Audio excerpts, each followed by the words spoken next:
Bonjour et bienvenue dans ce nouvel épisode du Canap by Excelsior. Aujourd'hui, j'ai le plaisir de recevoir David Quentin, qui est DSI et directeur de l'innovation de la Matmut. Salut David, comment tu vas?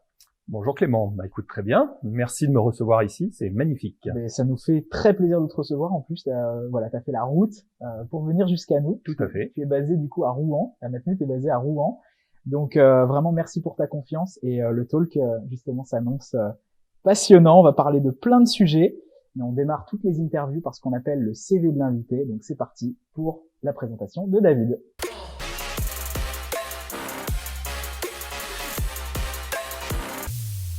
Donc David Quentin, j'ai 50 ans cette année, je suis né en 1971, j'ai fait des études d'ingénieur, donc je viens de la tech, j'ai été développeur pendant très longtemps. Ouais. Sur quel langage? Quel langage? Alors beaucoup Smalltalk et Java, j'ai Ouais. été dans les premiers développeurs Java en France, ça c'est une grande fierté. Ok. C'était vraiment sympa. Très bien. Ensuite vraiment architecte, donc j'étais chez IBM pendant 11 ans, chez IBM. Ensuite la Caisse des dépôts et consignations autour de missions d'architecture des systèmes d'information. Ouais. Et puis depuis 11 ans, je suis à la Matmut, à Rouen. J'ai commencé comme CTO et directeur de l'infrastructure, de la production.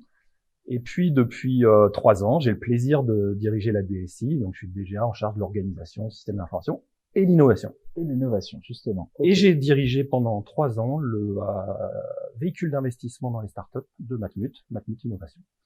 Tu me fais les transitions, du coup c'est parfait David, parce que justement on va parler aujourd'hui de la relation startup grand groupe. En l'occurrence on va prendre l'exemple de la Matmut, comment la Matmut tisse finalement des formes de partenariat peut-être avec cet écosystème pour rester compétitif, ce genre de choses. Moi j'aimerais savoir concrètement comment ça se passe, comment s'organise l'innovation au sein de la Matmut. Donc peut-être que déjà tu peux me parler de est-ce que déjà vous avez des relations de partenariat avec des startups, comment ça fonctionne déjà dans un premier temps? Très bien. Alors écoute, on a ce fonds, ce véhicule d'investissement, Matmut Innovation, ouais. Et on l'a pensé vraiment pour établir le lien avec les startups. Avec les startups, on fait vraiment 2 choses. À chaque fois qu'on rencontre une startup, on va la rencontrer avec l'œil de l'investisseur pour voir comment on pourrait l'accompagner dans sa levée de fonds, dans la manière dont elle va grandir, ouais. Dans la manière dont elle va aborder le marché. Mais d'autre part, on la regarde toujours par rapport à notre chaîne de valeur de l'assurance, notre chaîne de valeur métier, et on essaye de comprendre comment elle pourrait, elle, nous aider. On est toujours dans cette approche. À chaque première rencontre, qu'est-ce que moi je peux faire pour toi, startup? Et ça va être autour, bien sûr, du financement, mais pas que. Il y a l'accès au marché, il y a des conseils opérationnels qui peuvent être apportés. Et puis, on regarde toujours, et toi, startup, qu'est-ce que tu peux nous apporter? Qu'est-ce que tu peux nous apporter?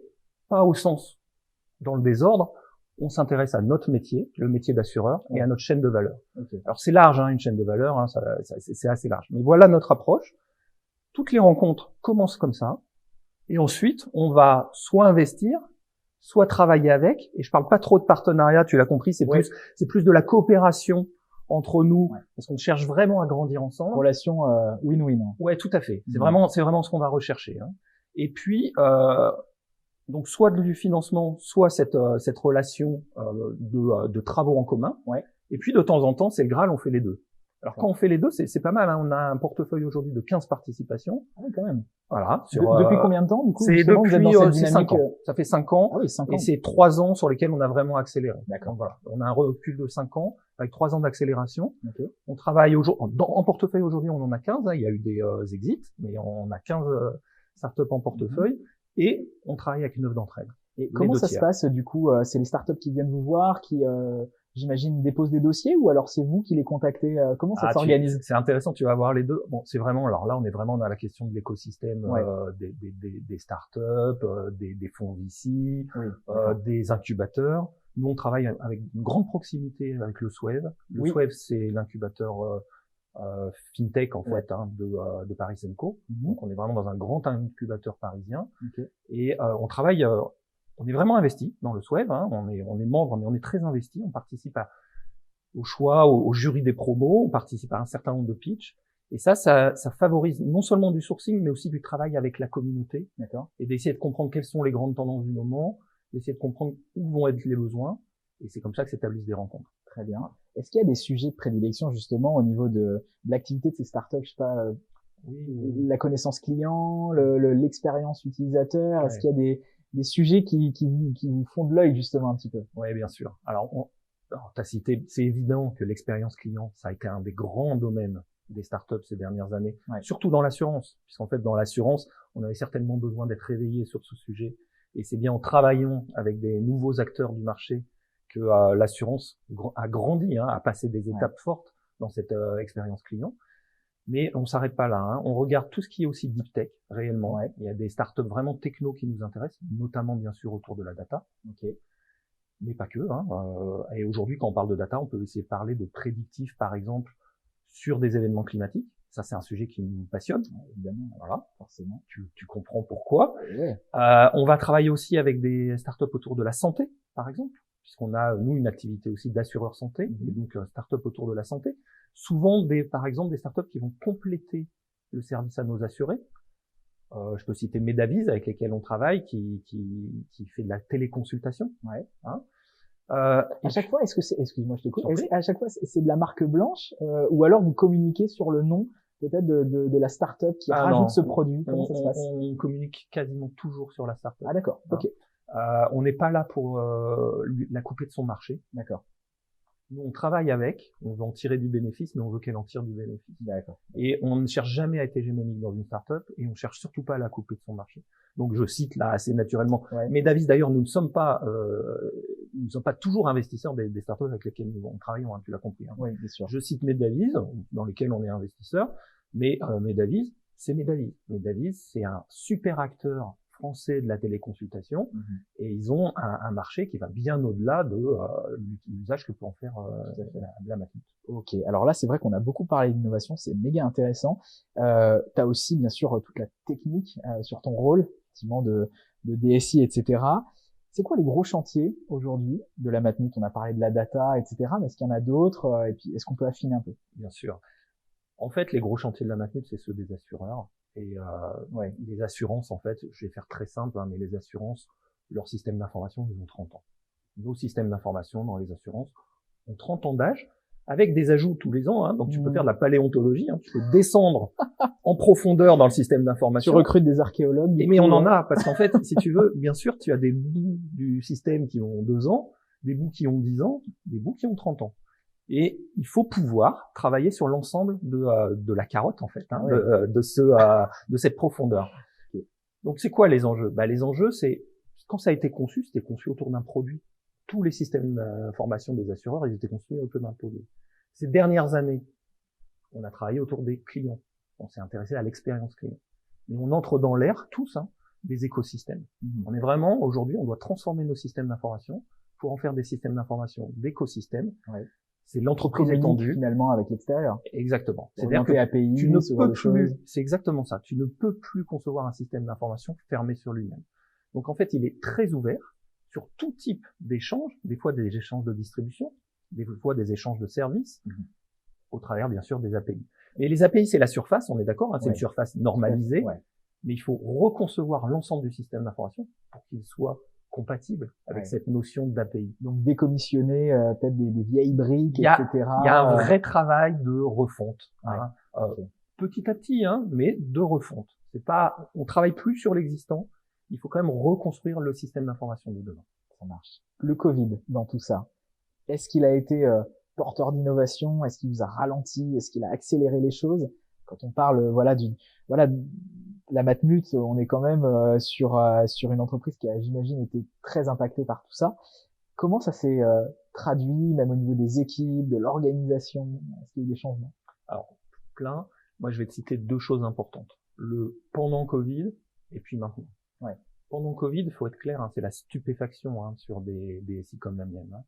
On est une entreprise de 6000 personnes. La plupart étaient dotés de postes fixes. On n'est pas prêt au moment où ça arrive à vivre ce qu'on vit. Alors après, j'ai l'énorme fierté que on ait fait ce qu'il fallait pour que chacun puisse travailler à distance, que mes équipes ont fait tout ce qu'il fallait pour faire le plan projet qui était prévu, plus la réaction à Covid. Tout ça, on l'a fait. Mais il faut bien comprendre qu'au le moment clé, il y a un moment de stupéfaction. Il y a un vrai prise de recul. On s'arrête 2 heures. On essaye de voir vraiment très très large, de bien comprendre. et on écrit le plan sur 9 mois. D'accord. Tout ce qui est très court terme. Déjà à 9 mois. Complètement. Sachant qu'on est déjà un peu dans un blackout, on sait pas trop combien de temps ça va durer. Justement. C'est-à-dire, on regarde tout ce qu'il faut faire sur la journée, les 2 jours, la semaine. On regarde les 3 mois, on regarde les 9 mois. Et on établit tous les plans comme ça, ce qui nous permet de passer les commandes à temps pour un certain nombre de choses qui n'auront lieu que quelques mois après. D'accord. De réfléchir cybersécurité dès le début, etc., etc. Ah ouais, okay. Donc, on a vraiment cette approche, l'instant, allez, le mois qui vient, qui est le mois de l'incertitude, bien sûr. Et puis quand même les 9 mois, où est-ce qu'on veut se projeter? Et c'est à ce moment-là qu'on se dit, bah, c'est le moment, ça va changer. L'après, forcément, ce n'est plus 6000 personnes sur des postes fixes, un bureau fixe et une journée qui est régulièrement la même. L'organisation du travail va changer. Elle va changer sur la manière d'organiser le travail, sur la manière de concevoir les locaux. Moi, j'ai les yeux qui pétillent en voyant vos locaux et je me dis, il y a des choses intéressantes à faire. On n'est pas encore 6000, mais bien sûr, ça viendra. Mais ça peut venir. Hein. Je connais Stéphane, ça peut venir. Et voilà, hein, bien sûr que ça va changer. Et donc, on en est là aujourd'hui, c'est-à-dire que aujourd'hui, on est en train de travailler sur comment va se faire un retour à la normale, qui sera en fait un autre type de fonctionnement. C'est ça. En tout cas, on n'a pas perdu de temps. Sur l'année 2020. Covid, c'est pas une perte de temps. Oui, on a accéléré sur quelques dossiers. Il faut faire attention. Hein. Il y a eu, bien sûr, qu'on a pu entendre plein de fois, en 3 jours, on a fait plus qu'en 3 mois. C'est vrai pour tout le marché. Tout le monde a fait complètement. Ça. Ensuite, tu ne peux pas courir un sprint tous les jours pendant 365 jours. C'est plus un marathon, là, en l'occurrence. Donc, on est passé au marathon. On a fait le sprint le jour J. Je reprends mes 3 pages, hein, mais le sprint le jour J, on a fait du saut de haie, un 400 mètres haie pendant quelques semaines. Hein, il fallait avancer. Et là, maintenant, on est dans le marathon qui nous conduit à l'étape d'après. Voilà. Un autre point intéressant que j'aimerais soulever, une entreprise qui est basée à Rouen. Comment ça se passe pour le recrutement en général, la marque employeur? Est-ce que vous arrivez justement à attirer des talents sur cette région-là? On entend surtout parler des grandes villes, etc., qui attirent les meilleurs talents aujourd'hui. Comment ça se passe du côté de Rouen? Et est-ce que finalement, le travail de façon un peu décentralisée va vous permettre aussi d'avoir des talents maintenant un peu partout en France, même à l'étranger? Mais en fait, c'est très paradoxal. T'as bien les deux. C'est très paradoxal. Alors déjà, avant la situation actuelle, ce qui est sûr, c'est que Rouen, c'est une super belle ville. Je ne suis pas rouennais. Hein. Moi, je viens de Reims. J'ai vécu à Mexico. J'ai vécu à Paris. Okay. J'ai déménagé à Rouen à un moment donné. Ouais. C'est une super belle ville. T'as une qualité de vie effectivement qui est celle des belles villes de province. Et donc avec la proximité de Paris qui est à 1h30. Donc ça a beaucoup d'avantages. Ça a beaucoup d'avantages. Pour autant, c'est une évidence, sur un certain nombre de profils, c'est un frein.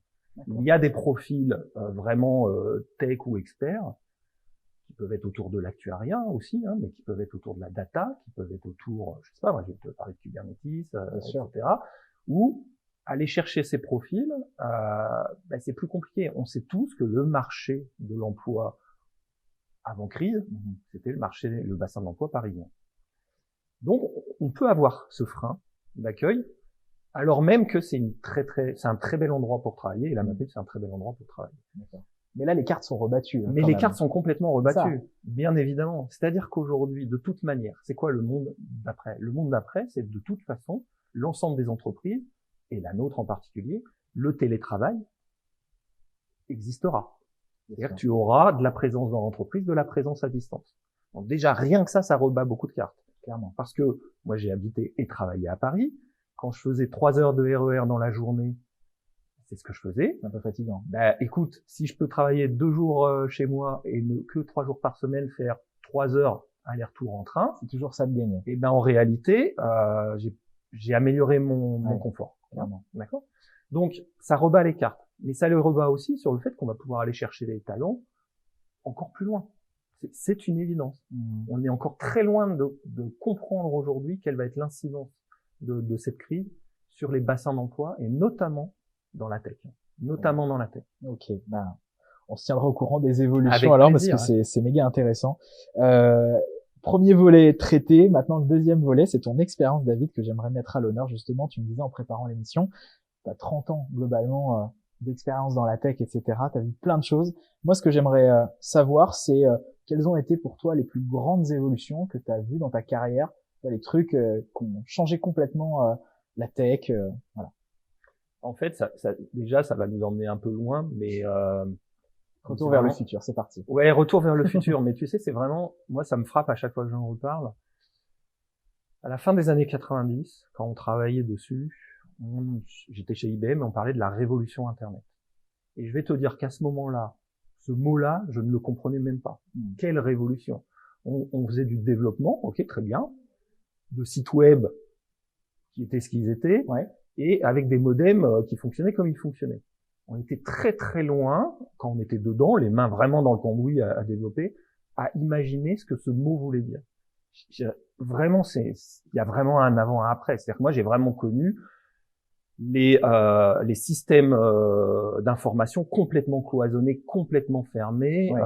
Uniquement sur l'entreprise, et finalement cette négation de ce qui pouvait exister ailleurs. Révolution aussi parce que, et qui est doublée si tu veux, bien sûr, tout le monde le dit avec l'iPhone, avec ce qui s'est passé avec l'iPhone, mais en fait, ouais. Pour moi, c'est la continuité. Hein. Ce qui est doublé, c'est que finalement, à la maison, tu as mieux qu'au travail à un moment donné. Et ça, c'est une révolution incroyable. C'est-à-dire ouais. Que l'ordinateur personnel dépasse l'ordinateur du bureau. Et là, il se passe vraiment, pour moi, ça, c'est une des grosses bascules. Okay. Et tu vois, j'associe les deux. La deuxième, c'est la standardisation. C'est-à-dire alors elle va avec, hein, mais le fait qu'on soit dans le tout typé, c'est énorme. On peut plus se rendre compte aujourd'hui, mais avant, tous les systèmes étaient cloisonnés, tu ne pouvais pas faire discuter tout avec tout. Aujourd'hui, tout discute avec tout. Donc, ce qu'on appelle l'IoT, bien sûr, hein, les objets connectés, mais en fait, tout ça est basé sur le fait que tu as un protocole unique, IP, qui permet effectivement de rendre tout communicant. Donc ça, pour moi, c'est le deuxième grand impact.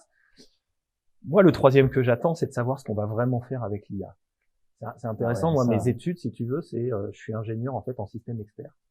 Voilà, ingénierie cognitive, ça s'appelait. D'accord. Voilà. Donc moi, j'étais ingénieur en ingénierie cognitive. J'en ai jamais fait parce que quand je suis sorti sur le marché du travail, début des années 90, bah, t'as beau faire être un expert, on va dire, de l'intelligence artificielle, de toute façon, ça tourne pas. Il n'y a pas les moyens de le faire tourner et il n'y a pas de job sur le marché autour de ça. Okay. Aujourd'hui, les jobs existent, les moyens de le faire existent. Je suis plus assez calé maintenant moi pour le faire, mais j'attends de voir quelle va vraiment être la transformation. Et à chaque fois, je me rappelle, parce qu'aujourd'hui, ça peut être un peu déceptif. Hein. Attends, c'est bon, les chatbots qui me répondent, ok, mais un peu déceptif. Ouais. C'est les prémices, on va dire. Mais en fait, c'est ça. Il faut se rappeler ce que je disais sur Internet. Au moment où on disait révolution Internet, franchement, c'était déceptif.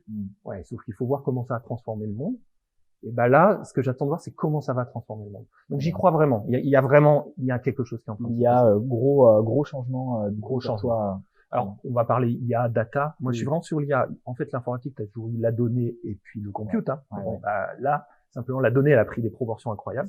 Et le compute avec l'IA, elle prend d'autres proportions, d'autres algorithmes. Une grosse évolution en perspective. Après, tu prenais justement l'exemple de construire une salle informatique, donc un data center. Bon, on sait ce qui s'est passé en actualité, etc. Par rapport à ça. C'est méga important. Toi, tu as cette expérience justement de dire comment on construit une salle informatique, ce genre de choses. Ouais, j'ai une théorie là-dessus. Alors déjà, on a cette expérience, c'est fabuleux. On en a construit 2 à la Matmut. Ouais. Et quand on parle de salle informatique, hein, on est d'accord, on parle de tout ce qu'il y a autour, hein, c'est-à-dire les groupes électrogènes, les groupes froids, les onduleurs, les couloirs chaud-froid, et ensuite effectivement le matériel qui est dedans. Donc c'est pas que les serveurs. C'est pas que les serveurs. C'est toute cette conception. L'extinction à l'azote parce que c'est un gaz inerte. Donc tu peux pas tuer quelqu'un, mais en fait c'est tout bête. Hein. Tu claques des bonbonnes d'azote, et ben l'incendie s'éteint parce qu'en fait t'as tout saturé en azote et il y a plus d'oxygène. Et l'incendie s'éteint. On l'a testé. Ça je l'ai testé. On a mis le feu en conditions réelles. Non, mais on a mis le feu, on a claqué les bonbonnes, ça a éteint. Mais on a vérifié la capacité de nos salles à faire ça. Alors ça, pourquoi j'en parle? Parce que ça, c'est de l'ingénierie, c'est de la vraie ingénierie. Donc pour un DSI, c'est aussi passionnant. Mais ce qui m'intéresse là-dedans, c'est un peu ce qui se passe avec, et ça c'est aussi très Covid, ce qui s'est passé avec le bio, le local, etc. C'est donc l'alimentation. C'est-à-dire que je pense que on va entrer bien sûr dans l'ère du cloud. C'est une évidence, c'est pas la peine de le nier. Le cloud est partout et il amène beaucoup de choses. Et finalement, en face, il y a de la place aussi pour des salles localisées, mais ayant la même qualité. Et c'est pour ça que je parle d'une salle, c'est pas de serveurs dans un rack. Complètement. Ouais. Mais il y a de la place pour le local aussi. D'accord. Moi, je fais ce pari que demain, en fait, les la entreprises vont dichotomie, reprendre la main sur... elles peuvent se coordonner entre elles pour Ouais. avoir des éléments locaux sur lesquels une partie du compute ou de la data reste pour savoir où c'est localisé, pour savoir ce que tu en fais. Donc, pour certains usages, sachant que pour peut-être 80% des usages, tu te baseras sur le cloud parce que l'histoire est en marche. Donc, je nie pas du tout le cloud, je dis, pense grande distribution et épicerie locale. Donc, tout sera pas décentralisé pour le coup pour toi. Il y aura toujours cette part de physique. Je le pense sincèrement. Ok, très, très intéressant. Et justement, j'aimerais très rapidement brosser un peu avec toi l'arrivée de l'agilité. Tu as vu ça arriver. Tu m'as parlé de peer programming, d'extreme programming. Finalement, c'est des pratiques qu'on voit aujourd'hui avec l'agilité, mais ça, c'est des trucs que toi, t'as déjà vu depuis longtemps, bien avant l'arrivée de l'agilité. Tu me parlais de peer programming, par exemple. Ouais, tout à fait. D'abord, il faut se rappeler, le manifeste agile, c'est 2000 en fait. C'est autour de ces années-là. Donc en fait, ce qui est intéressant avec l'agilité, il y a là toujours les deux faces, pile face, ou sombre et clair. Je suis toujours méfiant sur les dogmes. Ça établit des nouveaux dogmes. On peut pas appliquer les dogmes à tout.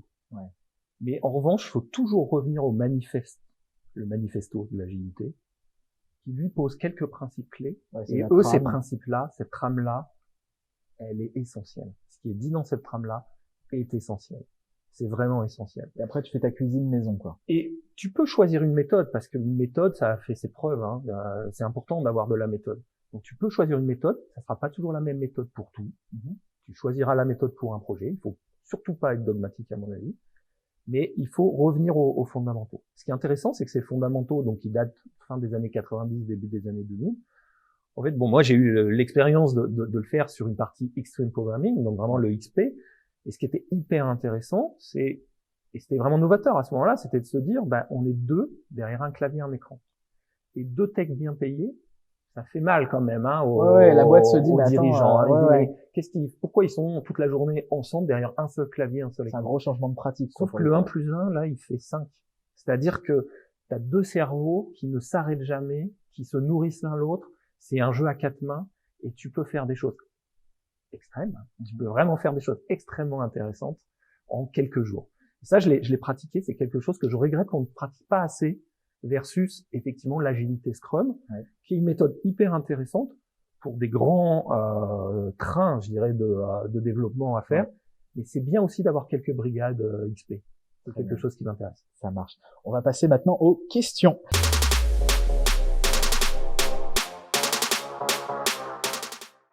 De quoi t'es le plus fier aujourd'hui, David? Alors là, c'est dur, mais là, c'est forcément mes enfants. Alors moi, j'en ai 3, 22, 20 et 16 ans. Et ma fierté, elle est là. Déjà, la fierté de les avoir déjà accompagnés jusque-là, et puis de les regarder, quoi. Donc le plus fier, c'est ça. Pour répondre. C'est bien. T'as répondu à la question. Est-ce que t'as des rituels, quand tu démarres ta journée, check tes mails, un footing, j'en sais rien. Non, j'ai pas vraiment de rituel, même si j'ai forcément un petit rituel de me poser. En fait, j'ai un bureau, j'ai cette chance en ce moment d'avoir un bureau, tout le monde n'en a pas. J'ai un circuit dans mon bureau en fait. C'est un circuit, un petit circuit. C'est-à-dire que je fais toujours dans le même ordre, poser, je vais dire mes affaires, ouvrir mon bureau, allumer mon ordinateur, brancher la machine à café. Ok. C'est ça le rituel. Mais sinon, je suis pas très ordonné en fait comme garçon. Très bien. Un conseil à nous donner, ce serait lequel? J'en ai un pour tout le monde en fait. C'est les trains ne passent pas deux fois. Et donc quand tu vois un train passer qui t'intéresse, il faut monter dedans. Voilà. Moi, c'est comme ça que je suis devenu dirigeant, et puis peut-être que je ferai d'autres choses après. Et c'est en prenant des trains qui sont passés, en les prenant et en ne calculant pas le risque qui était en face, mais en disant là il y a une opportunité. Alors c'est des mots, mais c'est aussi ce qui fait, c'est comme ça que ça marche. La vie est faite d'opportunités pour toi. Quand il faut les présenter, il faut les saisir. Même s'il y a un risque, il y en aura toujours. Il y en aura toujours. Est-ce que tu as des regrets à contrario? J'en ai plein des regrets. Là t'es dur. On peut en citer au moins un. Là t'es dur. Mon vrai regret, et c'est un regret quotidien, alors c'est encore plus dur en ce moment avec Covid, moi j'ai 600 personnes dans mes équipes et je leur consacre pas assez de temps. Voilà. Si j'ai un vrai regret, et c'est encore plus vrai avec Covid hein, et avec le fait qu'on soit tous à distance, Ouais. nous ne consacrons pas assez de temps les uns aux autres. Ça, c'est une certitude. Et ça, c'est un vrai regret. Difficile, hein. C'est un regret. Donc, je suis pas défaitiste. C'est compliqué à aller contre. Bien sûr. Mais c'est sûr, ça, j'en suis. C'est un vrai regret. Alors, tu me pardonneras la question un peu triviale. Le truc le plus con que tu as entendu dans la tech, dans ton métier, finalement. Pas le plus con que j'ai entendu dans la tech. Et tu t'es dit, putain, c'est pas possible. Non, je suis souvent étonné. J'ai pas, écoute, Ouais, j'ai ouais. pas, C'est pas grave. comme ça là, j'ai pas. Je suis souvent étonné en fait, on va dire de l'instantanéité, c'est-à-dire des réactions instantanées à ce qui se passe dans la tech. Je vais parler des crises en fait, où on veut tout de suite essayer de voir plein de choses, alors que pour le coup là, c'est au moment de la crise qu'il faut devenir méthodique et être vraiment pas à pas, sujet après sujet. Ouais. Et c'est très difficile, en fait, quand tu es au moment du stress, de dire non, mais au lieu de m'éparpiller, je reprends pas à pas. Okay. Et ça, c'est une grande partie de mon métier. Et donc, c'est pas, tu vois, j'ai pas répondu à la question, mais en tout cas, je suis toujours un peu, stupéfait de m'apercevoir que c'est pas une réaction naturelle. Et souvent, on nous emmène encore plus dans l'excitation, dans la crise, finalement. Ouais. Plutôt que se poser, respirer et prendre les choses une par une. Pas être trop réactionnaire. Mais j'ai pas répondu à ta question. Hein. C'est pas grave, c'est pas grave. Est-ce que la tech te fait peur? Non. Alors la tech m'a jamais fait peur. Alors t'as dit pas tout les à l'heure. dérives que ça peut avoir. Je comprends, mais en fait, tu vois, on t'a dit, ça fait 30 ans que je suis dans la tech. Effectivement, j'ai commencé à travailler il y a à peu près 30 ans. Par contre, la tech, je suis dedans depuis 40 ans, en fait. J'ai commencé avec un ZX81 en 1981 et ça fait 40 ans. Okay. Et la tech m'a toujours passionné, attiré, m'a jamais fait peur. Maintenant, il y a aucun angélisme, quoi. Bien évidemment, tu peux faire beaucoup de mal avec la tech comme tu peux faire beaucoup de bien. Donc, je suis pas trop sur cette dimension. Je vois pas pourquoi on doit avoir peur de la tech. Ton plat préféré? Le guacamole. Le guacamole, très bien. J'ai vécu maison, au Mexique. J'espère. Alors voilà, j'ai vécu au Mexique et donc le guacamole maison, tu le fais, tu mets l'avocat, tu mets les oignons blancs, tu mets les tomates et les petits piments. Donc ça te fait le drapeau mexicain, vert, blanc, rouge. Ok. Tu mets le noyau de l'avocat qui fait l'aigle qui est sur le drapeau mexicain. Ah donc c'est le dressing. Et donc tu le dresses comme ça. Pardon, le dressage, tu as raison. dressing. Et tu mélanges tout. Après l'avoir présenté comme ça. Comme ça, tu as le drapeau du Mexique avant de manger un vrai guacamole. Donc c'est mon plat préféré. Je savais pas qu'il y avait tout ce protocole. Mais ça, c'est très français. Il y a un protocole avec mais les Mexicains le font. Hein. Donc il y a un vrai protocole avec la nourriture. La prochaine fois que tu viens nous voir, on s'arrangera pour l'heure parce que le matin au petit-déj, le guacamole, c'est pas trop ça. J'ai vu qu'il y en avait pas. Ouais. Le mot de la fin, on arrive à la fin de cette interview. Comment tu souhaites conclure? C'est simple. C'est vous remercier. Ouais, je suis très impressionné de cette entreprise Excelsior qui amène vraiment qui amène son style, qui amène un vent nouveau. Donc moi je vous dis bravo. Je suis impressionné par vos parcours à tous et continuez comme ça. Merci beaucoup David. En tout cas, on prend tous tes conseils et ça me fait très plaisir en tout cas. Merci beaucoup de nous avoir suivis sur cette interview. C'était vraiment passionnant. N'hésitez pas à nous suivre sur nos différents réseaux sociaux et on se retrouve très vite sur une nouvelle émission et un nouvel invité. À très bientôt les amis. Ciao.